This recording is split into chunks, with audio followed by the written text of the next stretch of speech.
Hello friends, आज मैं इस वीडियो में आपको कांग्रेस से रिलेटेड यानी कांग्रेस अधिवेशन से रिलेटेड कुछ महत्वपूर्ण पॉइंट जो बनते हैं उसमें वो मैं सभी इस वीडियो में कवर कराऊंगा। ओके, तो सबसे फर्स्ट नंबर पे हम देखते हैं कांग्रेस का जो प्रथम अधिवेशन हुआ था वो कहाँ पर हुआ था। मुंबई में कब हुआ? 1885 में ही कांग्रेस की स्थापना होती है। ओके, तो इसकी जो अध्यक्षता की थी वो व्योमेश चंद्र बनर्जी ने की थी और इसमें जो प्रतिनिधियों ने भाग लिया था तो वो कितने थे? 72 थे। ठीक है, नेक्स्ट देखते हैं दूसरा जो अधिवेशन होता है ये 1886 में होता है। कहाँ पर होता है? कलकत्ता में। और इसकी अध्यक्षता जो की थी वो दादा भाई नौरोजी ने की थी। क्लियर। नेक्स्ट देखेंगे तीसरा अधिवेशन 1887 में, ये वेरी मोस्ट इम्पोर्टेंट है स्टार्टिंग के।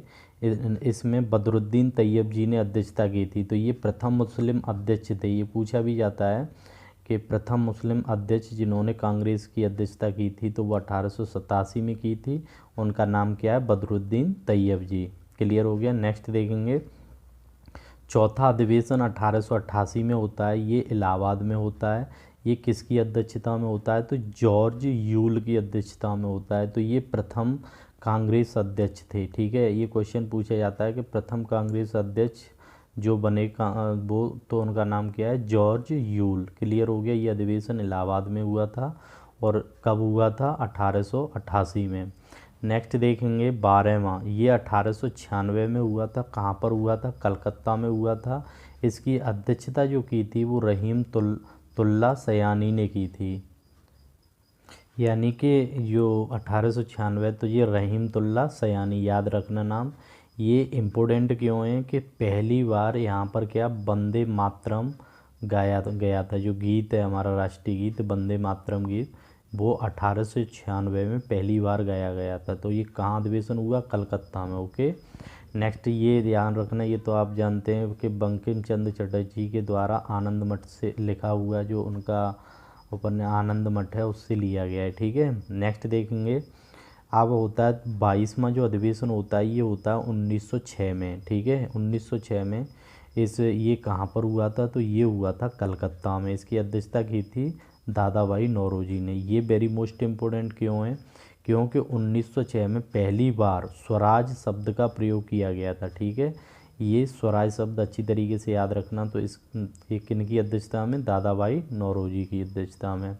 नेक्स्ट देखेंगे 23वां जो अधिवेशन हुआ वो 1907 में हुआ था। ये सूरत में हुआ था। इसकी जो अध्यक्षता की थी वो डॉक्टर रास बिहारी घोष ने की थी। किसने की थी? रास बिहारी घोष ने। तो इसमें याद रखना कि इसमें क्या होता है? कांग्रेस का विभाजन हो जाता है, कांग्रेस का प्रथम विभाजन। ओके, अब बताते हैं कि 27वां जो अधिवेशन हुआ था वो 1911 में हुआ था। ये कहाँ पर हुआ था? तो ये कलकत्ता में हुआ। इसकी अध्यक्षता पंडित बिशन नारायण जी ने की थी। ओके, तो ये इसमें याद रखना पहली बार जनगण मन गाया गया था। ये बात अच्छी तरीके से। तो कब गाया था पहली बार? 1911 में। और राष्ट्रीय गीत कब गाया गया था? 1896, जो कि अभी हम डिस्कस करके आए।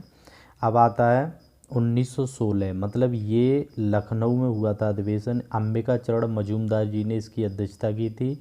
तो याद रखना इसमें मुस्लिम लीग का क्या होता है? समझौता होता है और जो वो विभाजन हो जाता है उनमें भी एकता हो जाती है। ओके, आगे देख 1917 कलकत्ता में अधिवेशन होता है। इसकी जो अध्यक्षता की थी वो श्रीमती एनी बेसेंट ने की थी। तो एनी बेसेंट आप जानते हो कि ये प्रथम महिला अध्यक्ष थी। अगर ये पूछा जाए कि प्रथम महिला अध्यक्ष जिन्होंने कांग्रेस की अध्यक्षता की थी तो ये कब की थी? तो ये कलकत्ता में 1917 में। ठीक है, प्रथम महिला। अगर प्रथम भारतीय महिला की बात होती है तो वो सरोजिनी नायडू जी थी। ठीक है, तो वो आएंगे, हम बता नेक्स्ट आएगा वो पॉइंट। नेक्स्ट देखेंगे 1920 में नागपुर में अधिवेशन हुआ था। इसमें असहयोग आंदोलन का प्रस्ताव पास हुआ था जो कि गांधी जी ने इस आंदोलन को स्टार्ट किया था 1920 में, आप अच्छी तरीके से जानते हैं। और ये कब, मतलब कहाँ पर प्रस्ताव पास हुआ? तो 1920 नागपुर अधिवेशन में। ठीक है, नेक्स्ट देखेंगे 1923 यानी कि ये अधिवेशन दिल्ली में हुआ था। अबुल कलाम आज़ाद जी ने इसकी क्या की थी? अध्यक्षता की थी। तो ये सबसे युवा अध्यक्ष थे इसके। ठीक है ना। आगे देखेंगे 1924 एकमात्र अधिवेशन जो बेलगाम में हुआ था, जिसकी अध्यक्षता महात्मा गांधी जी ने की थी। ठीक है, एकमात्र अधिवेशन था जिसमें महात्मा गांधी जी ने जो अध्यक्षता की थी, तो वे बेलगाम अधिवेशन 1924। क्लियर हो गया। नेक्स्ट देखेंगे 1925, ये अधिवेशन कहाँ हुआ था, तो ये हुआ था कानपुर में, और इसकी जो अध्यक्षता की थी वो की थी श्रीमती सरोजिनी नायडू ने। ठीक है ना, तो ये वेरी मोस्ट इम्पोर्टेंट है। अगर प्रथम भारतीय महिला अध्यक्ष थी, ये पूछा जाए प्रथम भारतीय महिला अध्यक्ष जिन्होंने कांग्रेस अधिवेशन की अध्यक्षता की, तो वो थी सरोजिनी नायडू। सरोजिनी नायडू ये प्रथम राज्यपाल उत्तर प्रदेश की भी रही हैं। ठीक है, तो ये पॉइंट अच्छी तरीके से क्लियर हो गया होगा। अगर प्रथम महिला पूछा जाए, भारतीय शब्द नहीं आए, तो एनी बेसेंट को लगाना है आपको। ठीक है, जो कि 1917 में अध्यक्षता की थी। अब आता है नेक्स्ट 1929, ये लाहौर में अधिवेशन हुआ था। ठीक है ना, लाहौर ये रावी नदी के किनारे है।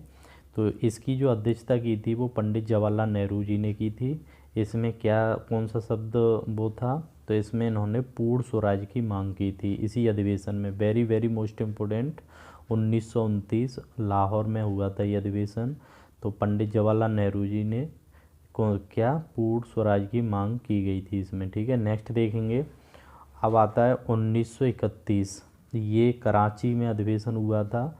तो इसकी जो अध्यक्षता की थी वो सरदार वल्लभ भाई पटेल जी ने की थी। ठीक है ना, तो ये मौलिक अधिकार की मांग सबसे पहले यहीं पे की गई थी।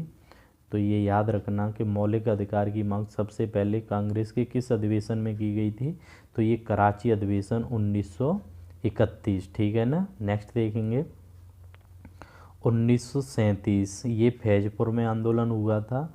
जवाहरलाल नेहरू जी ने इसकी अध्यक्षता की थी। याद रखना ये गांव में आयोजित होने वाला प्रथम अधिवेशन था। ठीक है ना, गांव में आयोजित होने वाला प्रथम अधिवेशन कब हुआ था, 1937। कहाँ पर हुआ था, फैजपुर में। ठीक है, नेक्स्ट देखेंगे 1938, हरपुरा ये जगह पड़ती है गुजरात में। इस अधिवेशन की जो अध्यक्षता की थी वो सुभाष चंद्र बोस ने की थी, सुभाष चंद्र बोस जी ने की थी। नेक्स्ट देखेंगे जो 39 में, जिसे त्रिपुरी अधिवेशन के नाम से जाना जाता है, इसकी अध्यक्षता भी सुभाष चंद्र बोस ने की थी। ठीक है ना, लेकिन इसमें इन्होंने यहाँ पर रिजाइन दे दिया था और बाद में डॉक्टर राजेंद्र प्रसाद जी को इसका अध्यक्ष बनाया गया था। इन्होंने किसको हरा के बने थे, ये सुभाष चंद्र बोस। तो एक बात याद रखना, पट्टाभी सीतारमैया जी जो कि गांधी जी की तरफ से थे, तो वो जब हार जाते हैं तो सुभाष चंद्र बोस जीतने के बाद ये फिर त्याग पत्र दे देते हैं, तो फिर डॉक्टर राजेंद्र प्रसाद जी को बनाया जाता है। ठीक है, 1939 में फिर सुभाष चंद्र बोस फॉरवर्ड ब्लॉक की स्थापना 1939 में ही कर लेते हैं। नेक्स्ट देखेंगे 1946 में, आचार्य JB कृपलानी ये आज़ादी के समय अध्यक्ष थे। ठीक है ना, तो ये अधिवेशन मेरठ में हुआ था, अच्छी तरीके से ध्यान रखना। नेक्स्ट देखेंगे 1947 में डॉक्टर राजेंद्र प्रसाद के दिल्ली में आयोजित विशेष अधिवेशन की अध्यक्षता की थी। ठीक है, तो इस प्रकार हमारा वीडियो यहीं फिनिश होता है। हमारा वीडियो आपको अच्छा लगा तो लाइक करें। Thank you.